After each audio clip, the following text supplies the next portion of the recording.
Hi viewers, welcome to our channel. Present మనతో పాటు దామ భారతి గారు సీనియర్ జర్నలిస్ట్ ఉన్నారు. వారితో ఒకసారి మాట్లాడదాం. సార్ నమస్కారం సార్. సార్, అమెరికాలో ట్రంప్ పాలనకు వ్యతిరేకంగా నో కింగ్స్ మూవ్మెంట్ ఒకటి వచ్చింది సార్. దాదాపు చాలా ప్రధాన నగరాలు లక్షలాది మంది అమెరికన్స్ అందరూ కూడా రోడ్ల మీదకి వచ్చేసి ట్రంప్ పాలన వ్యతిరేకిస్తూ నిరసనలు అయితే తెలియజేస్తున్నారు సార్. సో ఈ స్థాయిలో ఇంత పెద్ద ఎత్తున ఇంకెప్పుడు జరగలేదని కూడా చెప్తున్నారు. మరి ఏం జరిగింది? ఎందుకు ట్రంప్ పాలనను వ్యతిరేకిస్తున్నారు? మరి ఎమర్జెన్సీ ఏమన్నా వచ్చే అవకాశం ఉందా? ట్రంప్ ఏమన్నా రాజీనామా చేసే ఛాన్సెస్ కనిపిస్తున్నాయా? ఈ మూవ్మెంట్ గురించి ఏం చెప్తారు సార్? అమెరికాలో రాను రాను ట్రంప్కి వ్యతిరేకంగా ప్రదర్శనలు అనేవి బాగా పెరుగుతున్నాయి. గతంలో కూడా కార్మిక వర్గం మొత్తంగా దేశవ్యాప్తంగా ప్రదర్శనలు చేశారు. దాని తర్వాత షట్ డౌన్ కూడా జరిగింది. షట్ డౌన్ అంటే అమెరికాలో ఎవరీ ఇయర్ అక్టోబర్లో బడ్జెట్ ఓకే చేయాలి. బడ్జెట్ ఓకే చేయలేదు, డెమోక్రాట్స్ ఓటేయలేదు, సెనేట్లో ఆగిపోయింది. దానివల్ల అనేక డిపార్ట్మెంట్స్, గవర్నమెంట్ డిపార్ట్మెంట్స్లో షట్ డౌన్ అయిపోయినాయి, పనిచేయడం మానేసాయి. దానివల్ల ఎకనామీ మీద కూడా ఇంపాక్ట్ పడింది. చాలామందికి ఉద్యోగాలు కూడా పోయినాయి. కొంతమంది అన్పెయిడ్ జాబ్స్లో ఉండాల్సిన పరిస్థితి ఏర్పడింది. అత్యవసర జాబ్స్లో ఉన్న వాళ్ళు తప్ప మిగతా వాళ్ళకి ఎవరికి బడ్జెట్ లేదు కాబట్టి శాలరీస్ రావు. ఆల్రెడీ 2 weeks దాటిపోయింది. ఈ నేపథ్యంలో శనివారం 18వ తేదీ చరిత్రలో ఎప్పుడూ లేని విధంగా 50 రాష్ట్రాల్లో 2700 నగరాలు, పట్టణాల్లో 70 లక్షల మంది వీధుల్లోకి వచ్చి ప్రెసిడెంట్ ట్రంప్కి వ్యతిరేకంగా ఉద్యమాలు చేశారు. ఇది ఈ మధ్యకాలంలో ఎప్పుడు ఈ స్థాయి ఉద్యమం జరగలేదు. దీన్ని నో కింగ్స్ ప్రొటెస్ట్ అని పేరు పెట్టారు. నో కింగ్స్ ప్రొటెస్ట్ అంటే అర్థమైందంటే ఇక్కడ ఎవరు కింగ్స్ ఉండకూడదు, వీడు కింగ్ లాగా బిహేవ్ చేస్తున్నాడు, కంప్లీట్ అథారిటీ అతని చేతిలో ఉంది.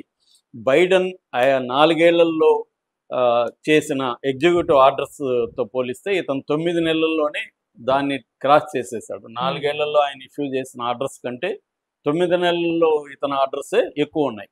అంటే అతను అనుకుంటే సంతకం పెడితే అతను అనుకున్న దాని మీద ఆర్డర్ పాస్ చేసేయడం. ఇది డెమోక్రసీ అని, ఇది బిల్లు లాగా పెట్టి పాస్ చేయించాలని, ప్రజలకి ఆమోదంగా ఉండాలని ఏమీ లేవు. అతని మైండ్లో ఏం దోస్తే దాని మీద ఎగ్జిక్యూటివ్ ఆర్డర్ చేయడం, సంతకం చేయడం.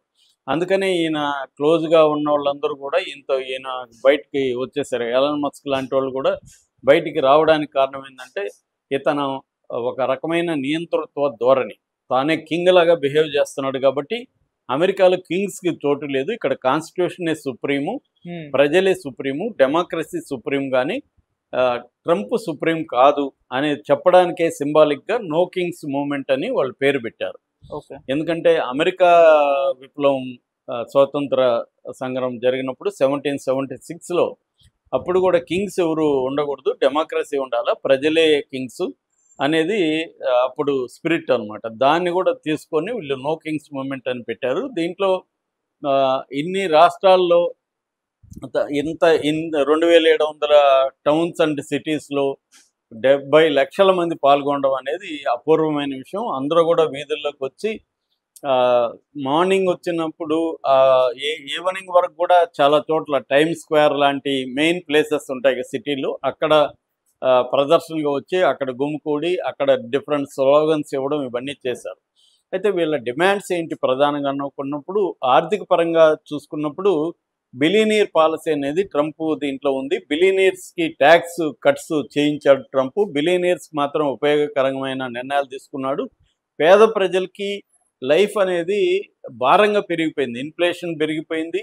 ఈ ట్రంప్ తీసుకున్న టారిఫ్స్ పెంచడం వల్ల ఇండియా మీద, చైనా మీద, బ్రెజిల్ మీద, తన మిత్ర దేశాలు యూరప్ మీద, కెనడా మీద, వీటన్నిటి మీద టారిఫ్స్ వేయడం వల్ల ఆ దేశానికి వెళ్తున్న వస్తువులు రేట్లు పెరగడంతో అక్కడ కన్జ్యూమర్స్ పెద్ద ఎత్తున దెబ్బతినడం.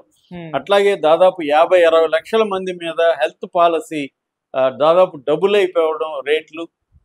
మొత్తంగా వాళ్ళ లైఫ్ అనేది అత్యంత భారం అయిపోయింది వాళ్ళకి. అంటే నిజ వేతనాలు అంటారు, రియల్ వేజెస్ అంటారు. అంటే ఇంతకుముందు 100 రూపాయలకు వచ్చే వస్తువులు ఇవాళ 150 పెడితే కానీ రాని పరిస్థితి అనమాట. అంటే ఇప్పుడు వాళ్ళ జీతం ఎంత లెక్క, 100కి 150 పెట్టాలి, 150 రావు, 150 ఏమో జీతం లేదు. ఆ రకంగా జీతం పడిపోయినట్టు కదా లెక్క. సో అంటే 100 నుంచి 150కి వెళ్ళిపోయింది, కానీ వస్తువులు జీతం అయితే లేదు. సో ఈ నేపథ్యంలో ప్రజల మీద అనేక మీద భారం పడడం అనేది జరిగింది. అట్లాగే ప్రభుత్వ ఉద్యోగాలు తగ్గిపోయినాయి. డోజ్ అని కూడా ఒక సంస్థ పెట్టాడు, డిపార్ట్మెంట్ ఆఫ్ గవర్నమెంట్ ఎఫిషియన్సీ. అంటే ప్రభుత్వంలో ఉండే ఉద్యోగస్తులను తగ్గించడం అనే ఒక బిల్లు ప్రవేశపెట్టి అనేక మంది ఉద్యోగాలు పోయినాయి. ఇప్పుడు వాళ్ళకి ఆల్టర్నేటివ్ లేని పరిస్థితి వచ్చేసింది. సో ఉద్యోగాలు కోల్పోయిన వాళ్ళు, కార్మికులు చాలామంది రోడ్డున పడిన పరిస్థితి వచ్చేసింది. అట్లాగే చాలా చిన్న చిన్న పరిశ్రమలు కూడా అతను ఈ మధ్య పెట్టిన H1B వీసాకు సంబంధించిన రెస్ట్రిక్షన్స్, ఫీజు పెంచడం, $100 లక్ష పెంచడం, ఇలాగా ఏమైందంటే ఆ చిన్న పరిశ్రమలు కూడా వాళ్ళ మీద ఆర్థిక భారం పడ్డం. ఇలాగా కార్మికులు, ఉద్యోగస్తులు, సాధారణ ప్రజలు, పేదలు వీళ్ళందరూ ఒకటవ్వాలన్న పరిస్థితి ఏర్పడింది. రెండవది నియంతృత్వంగా వ్యవహరించడం. ఫెడరల్ అంటారు. అక్కడ ఏంటంటే ఫెడరల్ సిస్టమ్ ఉంటుంది. రాష్ట్రాలకు కూడా ప్రత్యేక అధికారాలు ఉంటాయి. ఫెడరల్ ప్రభుత్వం ఉంటుంది, కేంద్ర ప్రభుత్వం ఉంటుంది. సో ఈ ఫెడరల్ ఫోర్సెస్ని రాష్ట్రాల్లో బలవంతంగా దించడం అవన్నీ కూడా చేశాడు. ఇక మూడవది ఈ యాంటీ ఇమిగ్రేషన్ పాలసీ. అక్కడ చిన్న చిన్న షాపుల్లో వీళ్ళు అన్ని చోట్ల బయట నుంచి వచ్చిన వాళ్ళు పనిచేస్తుంటారు, లేకపోతే విద్యార్థులు పనిచేస్తుంటారు. వీళ్ళందరూ ఏంటంటే తక్కువ జీతాలకు పనిచేస్తుంటారు. ఇప్పుడు మన రాష్ట్రం నుంచి కొంతమంది వెళ్తారు, తెలుగు రాష్ట్రాల నుంచి. వాళ్ళు ఏదో చదువుకుంటూ పెట్రోల్ బంకుల్లోనూ, చిన్న చిన్న షాపుల్లోనూ, డిపార్ట్మెంటల్ స్టోర్లోనూ పనిచేస్తుంటారు. ఇప్పుడు ఇతను బిల్లులు తెచ్చి, ఎగ్జిక్యూటివ్ ఆర్డర్లు తెచ్చి వాళ్ళందరినీ తీసేసిన దానివల్ల ఇప్పుడు అక్కడ లోకల్స్కి ఇవ్వాలంటే రూల్ ప్రకారం వాళ్ళకి మినిమం వేజెస్ $16 నుంచి $20 పర్ అవర్ ఇవ్వాలి. ఇన్సూరెన్స్ ఉంటాయి, ఇతర రూల్స్ ఉంటాయి. వాళ్ళు ఎక్కువ గంటలు పనిచేయరు. దీనివల్ల ఆ షాపులు కానీ ఆ పెట్రోల్ బంకులు నడుపుకోలేని పరిస్థితి ఏర్పడింది. రెండోది ఇమ్మిగ్రేషన్ పేరుతో పెద్ద ఎత్తున అక్కడ కుటుంబాల నుంచి కొంతమందిని విడదీస్తున్నారు. కొన్ని లక్షల మందిని బయటికి పంపించేశారు. సో దీనివల్ల కూడా అక్కడ గందరగోళం అయిపోయింది. ఇటు ఎకనామీ కానీ, ఇటు సోషల్ ఫ్యాబ్రిక్ కానీ డిస్టర్బ్ అయిపోయింది. దానివల్ల కూడా ప్రజలలో వ్యతిరేకత అనేది ట్రంప్ మీద పెరిగింది. నాలుగవది హ్యూమన్ రైట్స్. హ్యూమన్ రైట్స్ ఇది కూడా అక్కడ దారుణంగా పరిస్థితి దెబ్బతీశారు. ఎవరు వ్యతిరేకించిన, ట్రంప్ను వ్యతిరేకించి మాట్లాడిన వాళ్ళని జైళ్ళల్లో పెట్టడం, వాళ్ళ మీద కేసులు పెట్టడం, హరాస్మెంట్ అనేది పెరిగింది. ఒకప్పుడు అమెరికాలో కంప్లీట్గా ఫ్రీడమ్ ఉండేది. ఎవరైనా ప్రెసిడెంట్ విమర్శించవచ్చు, ఏమైనా చేయొచ్చు. ఇవాళ ఫ్రీడమ్ కూడా లేదు.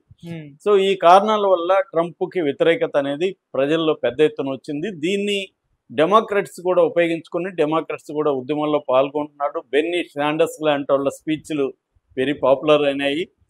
ఆయన కూడా ఏంటంటే ఇది మొత్తం బిలియనీర్లకు అనుకూలమైన ప్రభుత్వం తప్ప పేదలకై, సామాన్య అమెరికన్స్కి అనుకూలంగా లేదు అనేది ఆయన కూడా మాట్లాడాడు. నియంతృత్వానికి స్థానం లేదని మాట్లాడారు. అంటే కోర్టులు కూడా ట్రంప్కి సరెండర్ అయిపోయినాయి అనేది ఇప్పుడు వీళ్ళ వాదన. సో ఇప్పుడు దీనికి ట్రంప్ వైపు నుంచి ఇటు జేడీ వ్యాన్స్ మాట్లాడాడు. ఇక్కడ ఎట్లాగైతే మనం మోడీని విమర్శిస్తే దేశద్రోహి అని అంటున్నారో, అక్కడ కూడా వీళ్ళు యాంటీ అమెరికా మార్క్సిస్టులు వీళ్ళు అనేది అక్కడ కూడా చెప్తున్నారు. అంటే ట్రంప్ని విమర్శిస్తే యాంటీ అమెరికా వ్యతిరేకులు వీళ్ళనే ముద్ర వీళ్ళ మీద వేయడం జరుగుతుంది. ఇక ట్రంప్ అయితే ఇంకా పిచ్చి కుక్కలాగా రెచ్చిపోయి వీళ్ళు నో కింగ్స్ అని పెట్టారు కాబట్టి అతను కింగ్ లాగా ఒక కిరీటం పెట్టుకొని ఒక ఫ్లైట్ చేస్తున్నట్టు, టాప్ గన్లో బ్యాక్గ్రౌండ్ స్కోర్, డేంజర్ జోన్ అని ఒక బ్యాక్గ్రౌండ్ స్కోర్ ఉంటుంది టాప్ గన్ అనే పాపులర్ సినిమా. దాంట్లో ఆ బ్యాక్గ్రౌండ్ స్కోర్ వేసి అతను అక్కడి నుంచి స్కై నుంచి షిట్టింగ్ చేస్తున్నట్టు, ఆ షిట్ వచ్చి వీళ్ళ మీద పడుతున్నట్టుగా ఒక ఏఐ వీడియో చేసి అతను తన ట్రూత్ సోషల్లో పోస్ట్ చేశాడు. అంటే ఎంత వల్గర్గా అతను ఎంత ఒక నియంతలాగా బిహేవ్ చేస్తున్నాడు అనేది ఈ వీడియో నిదర్శనం. అంటే ఇంత పెద్ద ఎత్తున ప్రొటెస్టులు వస్తే దాన్ని కూడా అతను ఇంత హీనంగా వీడియో పెట్టాడని ఇంకా కోపం పెరిగింది. ఈ రాబోయే 2-3 వారాల్లో ఇంకా పెద్ద ఎత్తున ట్రంప్కి వ్యతిరేక ప్రదర్శనలు కావచ్చు, లేకపోతే వైలెంట్గా కూడా మారే అవకాశం కనిపిస్తుంది. 2026